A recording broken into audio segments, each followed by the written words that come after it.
Everyone welcome back to my YouTube channel. तो आज की ये जो वीडियो है थोड़ी अलग है, स्पेशल वीडियो है। ये स्पेशल वीडियो है कि हमने अपने प्रोग्राम में कुछ चेंजेस किए हैं, कुछ इवैल्यूएशन में चेंजेस किए हैं और इंग्लिश में खासकर ये चेंज हम लेकर आ रहे हैं। इंग्लिश का जो राइट अप प्रोग्राम हमारा चलता है उसमें ये चेंज किया है मैंने, और उसके बारे में मैं आपको आज एक डेमो दूंगा। मैं आपको दिखाऊंगा कि क्या चेंज किया है और वो कितना बेनिफिशियल हो सकता है किसी के लिए भी।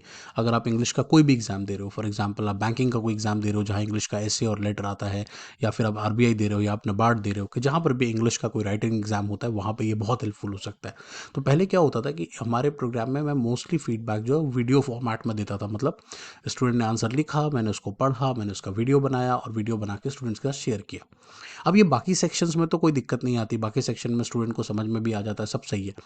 इंग्लिश वाले सेक्शन में प्रॉब्लम क्या आती है, क्योंकि इंग्लिश काफ़ी स्टूडेंट्स का काफ़ी वीक होता है। तो कई बार क्या होता है, वीडियो तो आप 1 या 2 या 2.5 मिनट की बनाओगे, राइट, लेकिन उसमें कई बार आप बता नहीं पाते। मान लो मैंने कहा ये सेंटेंस गलत है, बट ये सेंटेंस कैसे रीराइट किया जाएगा, कैसे लिखा जाएगा, वो कहीं ना कहीं रह जाता था। तो इसी वजह से हमने थोड़ा चेंजेस किया और इंग्लिश में एक इन डेप्थ एनालिसिस उतारा है हमने। और अब मैं आपको वो दिखाता हूँ कि हम वो कैसे कर रहा हूँ। मैं आपको दिखाता हूँ। ठीक है, तो एक ऐसे है, आप इस ऐसे को देखो। यहाँ पर एक ऐसे है जिसका टॉपिक था corruption in India, causes, consequences and solution. अब यहाँ पे हमारे स्टूडेंट ने पूरा डिटेल में जाकर के ये पूरा ऐसे आंसर किया है, दिख सकता है आपको। ठीक है, और उन्होंने बताया भी है कि 29 मिनट्स में इतने वर्ड्स उन्होंने लिखे, विच इज़ नॉट बैड।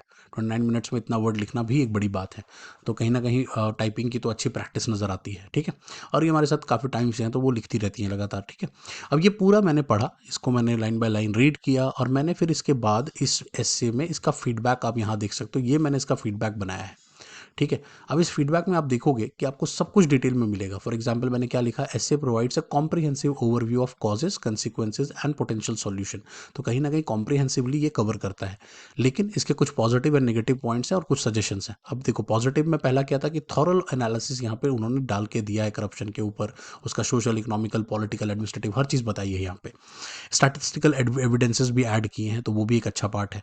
इसके अलावा सॉल्यूशन ओरिएंटेड ऐसे लिखा गया है कि कहीं ना कहीं सॉल्यूशन भी बताया गया, और कौन कौन से पॉइंट्स यहाँ पे अच्छे लगे मुझे वो भी मैंने यहाँ पे लिख दिया। ठीक है, अब इसमें नेगेटिव मुझे क्या लगा, देखो, एक तो ऐसे का स्ट्रक्चर काफ़ी पुअर लगा मुझे, कि ऐसे का जिस तरह से स्ट्रक्चर करना चाहिए कि कौन सी चीज़ कॉजेज में आएगी, कौन सी कंसिक्वेंस में आएगी, कौन सी सॉल्यूशन में आएगी, तो वो यहाँ पे उन्होंने क्लैरिटी से नहीं बताया।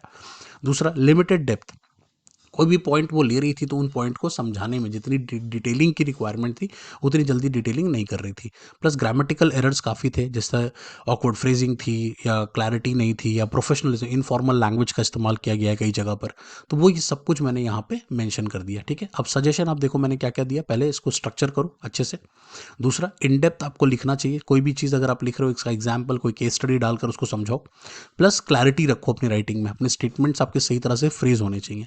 तो ओवरऑल मेरा फीडबैक क्या निकल कर आया कि कॉम्प्रिहेंसिव कवरेज होना चाहिए इसको, इसमें इंक्लूजन होना चाहिए हर चीज़ का, और 6 आउट ऑफ 10 की मेरी रेटिंग है इसके लिए।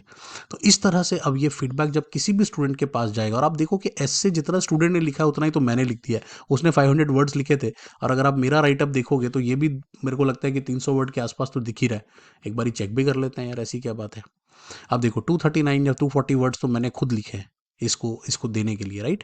तो इस फीडबैक से कहीं ना कहीं स्टूडेंट्स को पता चलेगा कि उनको डेप्थ का इशू रहता है, क्लैरिटी का इशू रहता है, स्ट्रक्चर का इशू रहता है। तो इससे उनका इंप्रूवमेंट बहुत क्विक हो सकता है।